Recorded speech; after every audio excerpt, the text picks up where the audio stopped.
Мен өзім Алматы облысы Кербұлақ ауданы Сарыөзек деген қалашықта дүниеге келгем 92 жылы. 10 жасыма дейін сол жақта өстім, кейін Алматыға оқуға кеттім.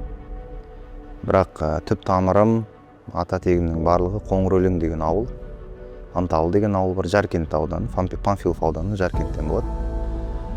Әкем төтенше жағдай қызметкері, анам математика пәнінің мұғалімі. Қазіргі таңда сол Панфилов ауданында мектеп директоры болып жұмыс жасайды. Бір жас үлкен ағам бар, інім бар, сосын үйдің ең кенжесі қарындасым бар, төртеуміз. Балет өнеріне 2003 жылы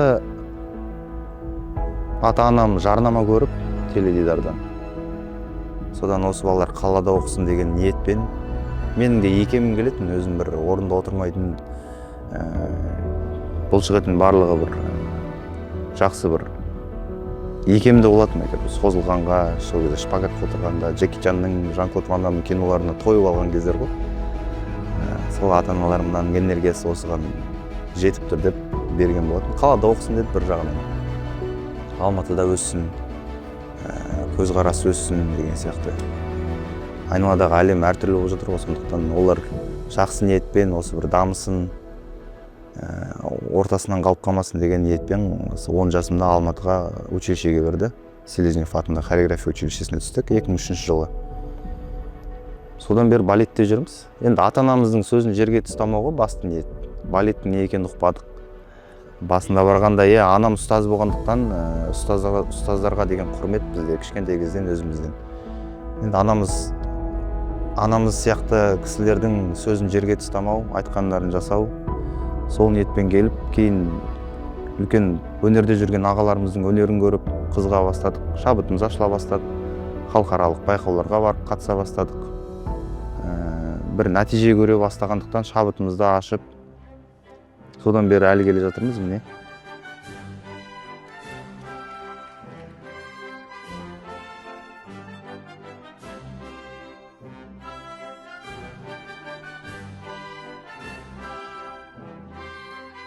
Екі мың сегізінші жылы Новосибирск қаласына халықаралық байқауға барғам. Сол кезде болды, бірақ кейін 2009 жылы енді бір алыстағы шетелді айтатын болсақ, Берлинға шыққан болатынбыз. Ең алғашқы шетелге шыққан қалам ол Берлин, Германиядағы. Танц Олимп деген халықаралық балет байқауына бардық. Ол кезде күміс жүлдесін алдым. Сол 2008-2009 жылдары алғаш рет шетелге шықтық. Ата-анама алғысымды айтқым келеді, ол кезде ата-анама алғысымды айтқым келеді.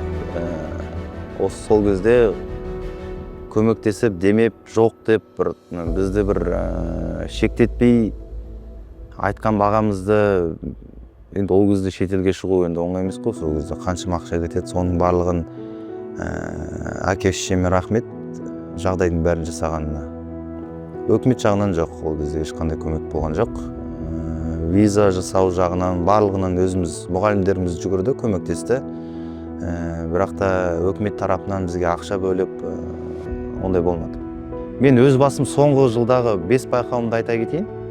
Сол бағана сіз айтқан Оңтүстік Корея, Стамбул. Стамбулда Түрксойдың демеуімен жүрген халықаралық балет байқауы болды. Ол жерде бас жүлдені алдым. Бір айдан кейін Оңтүстік Кореяға бардым. Ол жерде 27 кәріс азаматтарының ішінен жалғыз қазақ болып алтын медалін алдым. Кейін өзіміздің Астана операда бәйтерек байқауы болды.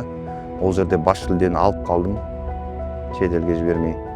Кейіннен Нью-Йорктағы балет байқауында бас жүлдені алғашқы болып алдым. Жетінші рет өтіп жатқан байқаудың 7-еуінде де ешкім бас жүлде алмаған. Соның алғашқы болып мен алдым бас жүлдені.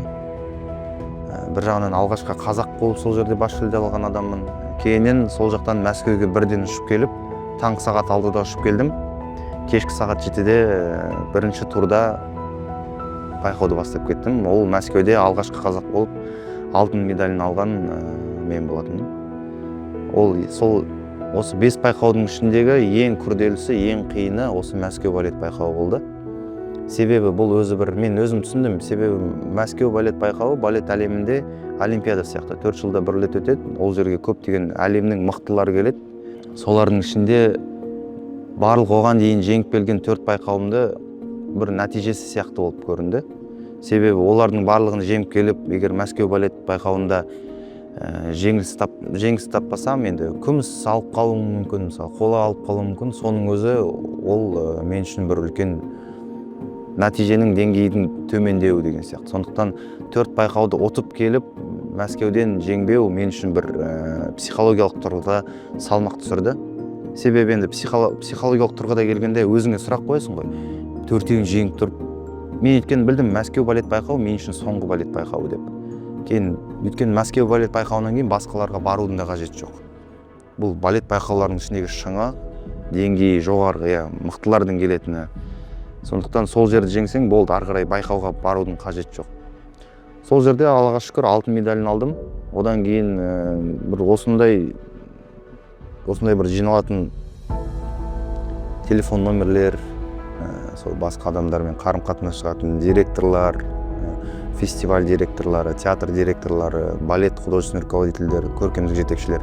Солардың барлығы маған өзінің телефондарының нөмірлерін тастап. Бостон, Мюнхен, Берлин, Осло, Нью-Йорк Сити балет, тағы да басқа да Европаның көптеген балет труппаларына мені шақырту берді. Оның барлығына мен жоқ деп, мен өзім Астана опера театрым бар деп елге қайтып келген жайым бар. Бірақ кейін, бір айдан кейін, соның барлығын шығарып, эмоцияның бәрі басылғаннан кейін, қуаныштың барлығы кеткеннен кейін, түсінік келгеннен кейін, мен сол нөмірлердің барлығына жаздым. Егер де мен сіздерге жұмыс істеуге бармаймын, бірақ балет әртісі керек болатын болса, бір спектакльге шығу, фестиваль, гала концерт болсын, бір қойылымдар болсын, мен әрқашанда дайынмын, келе аламын, қарым-қатынасты жоғалтпайды деп өзім оларға сөзімді білдірген болатын. Содан бері міне шетел аралап жүргеніме ең қатты ұнайтын рөлдерім Спартак. Бұл менің бала кездегі арманым. Біріншіден, екіншіден осы спектакль менің ең алғашқы жетекші балет әртісі болып бастаған спектаклім. Бұл ерлер азаматындағы бұл спектакльді көп балет ер азаматтары армандайтын қойылым. Содан менің балет карьерам басталғаннан мен өте қуаныштымын. Сондықтан бір жағынан ол менің алғысым бұл балетке деген, екінші жағынан бұл менің арманым.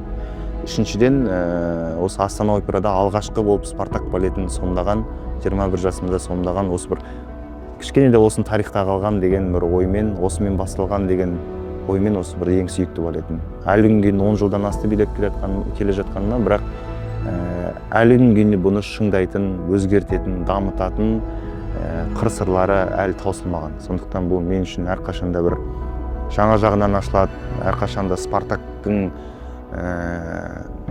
осы кейіпкер ретінде ашылуын, көрермендерге жеткізуін, соның мінезін, мүмкін бір жаман жақтарда болған шығар, соның барлығын жақсы жақтарда бір құбылып, өзгертіп билеуге, бұны сан түрлі қылып билеуге болады. Сондықтан бұл ешқашанда шаршатпайды сені. Өзіңнің ішкі дүниеңде жүрген заттарды сыртқа шығаруға болады осы балет арқылы. Әртүрлі құбылыстарды, мінезің өзгергенін, актерлік шеберлік жағынан да, пластика жағынан да шыңдай бересің, шегі жоқ. Сол жағынан қатты ұнайды. Сосын Нотр-Дам де Пари ұнайды қатты маған. Квазимоданың рөлі. Квазимоданың рөлі сыртынан қорқыныштық арқылы өзіміз бір мүкірейіп билейміз ғой, қолды түсірмей. Грим да бізде қорқынышты болады, бір жағын салбыратып жасатады. Соған қарамастан Эсмеральдаға деген махаббатыңды соны көзқараспен жеткізу, пластикамен жеткізу, ақырын соны қорқып, тиісуге қорқып, қолыңды бүйтіп созғанның өзін, соның барлығын өзгерістер, бір балет әртісі деп бекер айтылмайды ғой. Біріншіден сен әртіссің, содан кейін бастап балет басталады.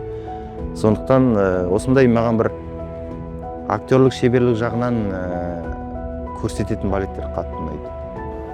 Кеңес бергенде, бірақ кеңес бар, ештеңе оңай келмейді. Әсіресе қазіргі жастардың тез байып кетсем екен, тез бірдемеге жеткізе салсам екен, оңай бірдеме таба салсам екен. Содан ұлдамандар көбейіп кетті. Оңай нәтиже, қиналмай бірдемен жұлып алу, тауып алу, ондай ешқашанда болмайды. Не қаламасаң да, қандай нәтижені алдыңда көріп тұрған, мысалға бір нәтижені қаласаң, оған сен жұмыс жасауың керексің, еңбек ету керексің. Ол еңбек деген күнде қолыңа күрек ұстап жүгіріп кету емес. Ол ақылмен келу, жоспарлау, уақытыңды дұрыс үнемдеу, жан-жақты болу. Өйткені әр адамға әрқашанда бір не беріледі, осы бір шанс дейді ғой, адамға беріледі. Соған дайын болу үшін сен алдын ала өзің жан-жақты болу керексің. Мысалға мен қазіргі таңда өзім артқа қарайтын болсам, неге мен бұдан да ертерек жан-жақты болуға тырыспадым деген сұрақ келеді. Ол қазір мен балет өнерінде, әрине қазір мен физикалық тұрғыда шыңдап жүрмін. Қазір пик дейді ғой. Қазіргі таңда мен осы пикта жүрмін. Бірақ мен білемін, болашақта бір ары кетсе 10 жылдан кейін мен балет мәңгілік билемеймін. Соны алдын ала ойлап жоспарлау керек. Тайм менеджмент дейді. Соның барлығын қазақ жастары жан-жақты болу керек. Жылынып тұру керек, ізденіп тұру керек. Әртүрлі ақпараттың барлығын қорыта білу керек, тез қорыта білу керек. Ауыз ашып аңқайып, маған біреу көмектеседі, әке-шешем көмектеседі, бауырларым бар, әке, бәке, көке, сәке емес. Өзіңе өзің жауап бересің. Басқа сен үшін ешкім жауап бермейді. Соған көзім жетті. Сондықтан әрқашанда талпыну керек, іздену керек, жан-жақты болу керек. Қазіргі заманда жан-жақты болу керек. Беретін кеңесім сол, ештеңе оңай келмейді, және жан-жақты болу керек.